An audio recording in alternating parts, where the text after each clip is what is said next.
إن الحمد لله نحمده ونصلي على رسوله الكريم أما بعد أعوذ بالله السميع العليم من الشيطان الرجيم بسم الله الرحمن الرحيم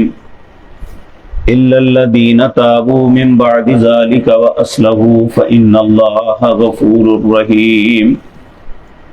إن الذين كفروا بعد إيمانهم ثم ازدادوا كفرا لن تقبل توبتهم وأولئك هم الضالون إن الذين كفروا وماتوا وهم كفار فلن يقبل من أحدهم ملء الأرض ذهبا ولو افتدى به أولئك لهم عذاب أليم وما لهم من ناصرين. حضرات محترم،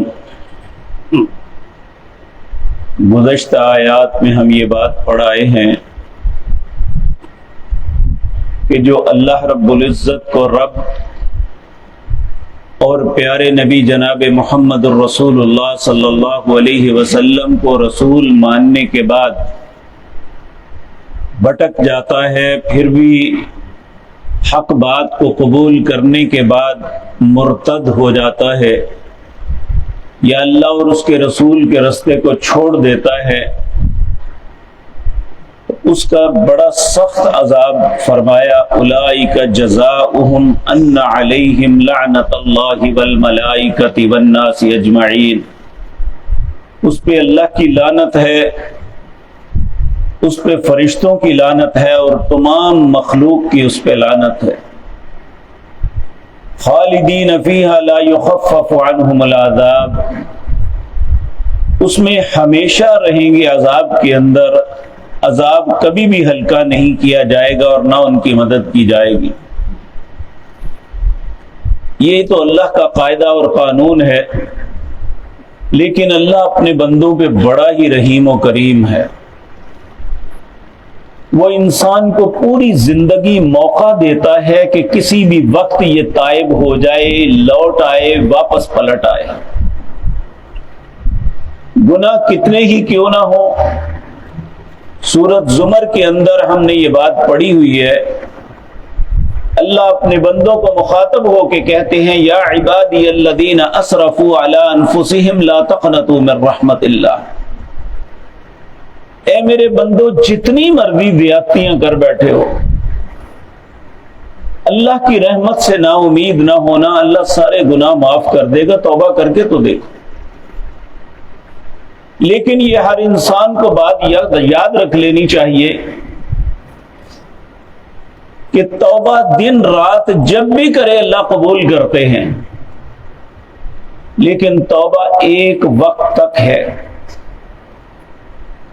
جب انسان کی موت کا خرخرہ آ جائے، موت کے فرشتے اسے لینے کے لیے آ جائیں، اور اس وقت اگر انسان توبہ کرے تو پھر اللہ توبہ کو قبول نہیں کرے گا. یا موت نہ آئے، قیامت کا نفخہ پھونک دیا جائے،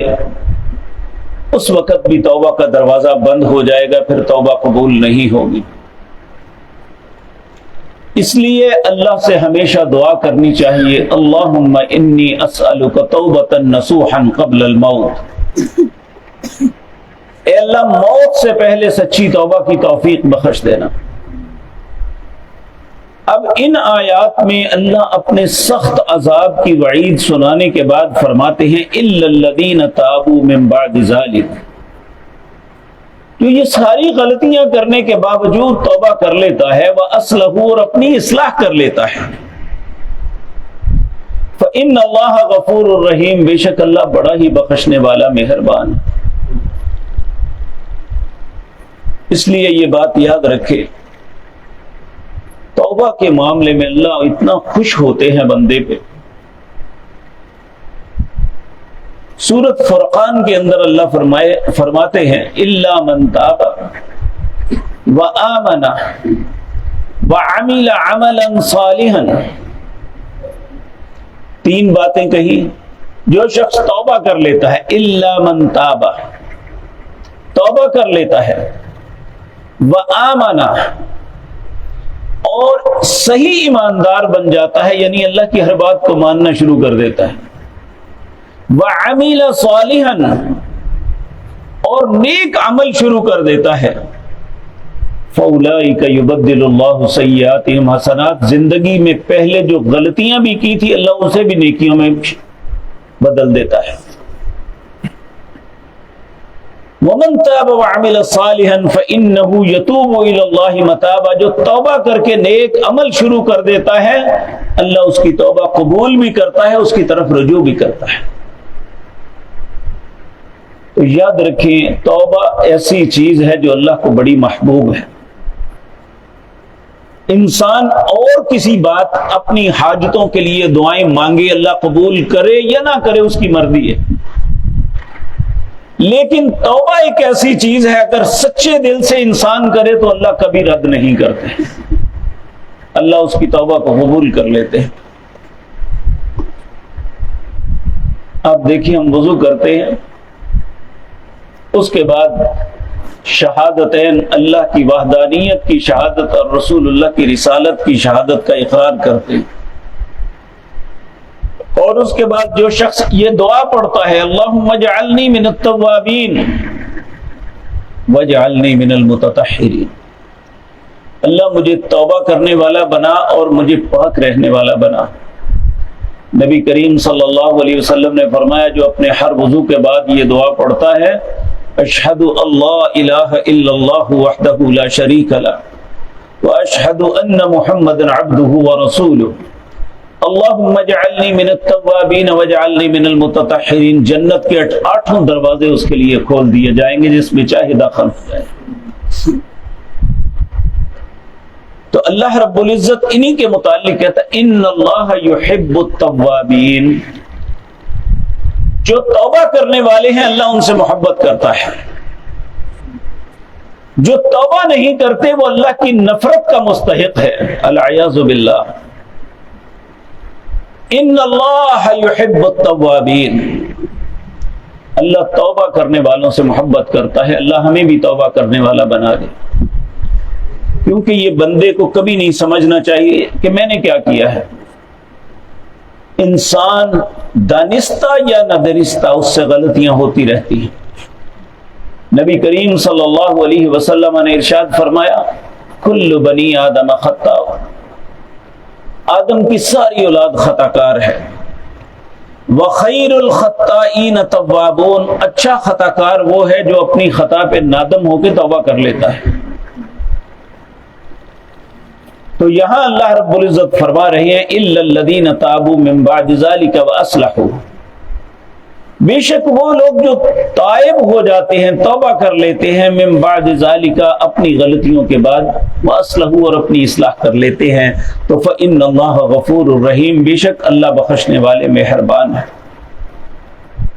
لیکن یہ بات بھی ہمیں ذہن میں رکھنی چاہیے ان الذین کفروا بعد ایمانہم، بے شک وہ لوگ جو کفر کرتے ہیں ایمان کے بعد بھی، ثم ازدادوا کفرا، پھر ان کا کفر بڑھتا ہی چلا جاتا ہے، یعنی نیکی کی طرف نہیں پلٹتے، کفر میں ہی آگے آگے آگے چلے جاتے، لن تقبل توبتہم، ایسے انسان کی توبہ قبول نہیں کرتے۔ اور یہ ائمہ مفسرین نے لکھا ہے یہ جب خرخرا یعنی موت کا وقت آ جائے اس وقت کی بات ہے، جس طرح کہ فرعون کے متعلق آتا ہے جب دریا میں غرق ہونے لگا نا،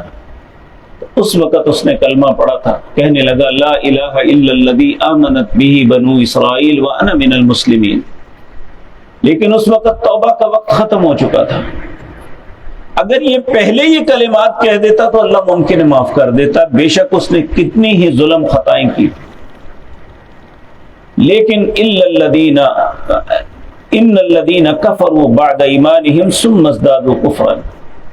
جو کفر پہ قائم رہتا ہے لن تقبل توبتہم، پھر اللہ اس کی توبہ کو قبول نہیں کرتے، وَأُولَئِكَ هُمُ الضَّالُّونَ، وہ شخص گمراہوں میں ہی رہتا ہے۔ ان الذین کفروا وماتوا وهم کفار، بے شک وہ لوگ جو کفر پہ زندگی بسر کرتے ہیں اور کفر پہ ان کی موت آتی ہے، قیامت کے دن جب اللہ کے عذابوں میں دوچار ہوں گے تو فَلَن يُقْبَلَ مِنْ أَحَدِهِمْ مِلْءُ الْأَرْضِ ذَهَبًا، اللہ فرماتے ہیں اس وقت ایک زمین کو بھر کے، یعنی ساری دنیا سونے سے بھر جائے، وہ لے کے اللہ کے حضور پیش ہو جائیں، اے اللہ یہ سارا سونا لے لے اور مجھے چھوڑ دے، وَلَوِ افْتَدَىٰ بِهِ، اللہ کہتے ہیں یہ بھی کم ہے، اسے دگنا کر دیا جائے، اللہ اسے قبول نہیں، فَلَن يُقْبَلَ مِنْهُ، اللہ ان سے وہ سونا قبول نہیں کریں گے عذاب کے بدلے۔ اولئک لہم عذاب علیم، ان کے لیے دردناک عذاب ہے، وما لہم من ناصرین، اور ان کا کوئی بھی مددگار نہیں ہوگا۔ حضرت انسان، میرے اور آپ کا مفاد اس میں ہے کہ ہم اپنی خطاؤں پہ نادم ہو کے اللہ سے توبہ کیا کریں، پھر بھی انسان کے سے 100 مرتبہ بھی غلطی ہو جائے پھر بھی اللہ کا دروازہ کھلا ہے، انسان کو توبہ کر لینی چاہیے۔ اگر انسان بے توبہ مر گیا تو پھر فَلَن يُقْبَلَ مِنْ أَحَدِهِمْ مِلْءُ الْأَرْضِ ذَهَبًا وَلَوِ افْتَدَىٰ بِهِ أُولَٰئِكَ لَهُمْ عَذَابٌ أَلِيمٌ وَمَا لَهُم مِّن نَّاصِرِينَ۔ اللہ ایسا بدقسمت کسی انسان کو نہ بنائے، اور خصوصاً ہم اپنے لیے اللہ سے التجا کرتے ہیں، اپنی اولادوں کے لیے، اپنے والدین کے لیے اللہ سے دعا کرتے ہیں، اللہ ہم میں سے کسی کو ایسا بد نصیب نہ بنائے، ہم سب کو خوش نصیب لوگوں میں شامل فرمائے۔ الحمدللہ، اللہ کی توفیق سے تیسرا پارہ ختم ہوا، اللہ نے زندگی اور توفیق دی تو آئندہ مجلس میں چوتھے پارے کا آغاز کریں گے۔ اقول قولی ھذا واستغفر اللہ لی ولکم۔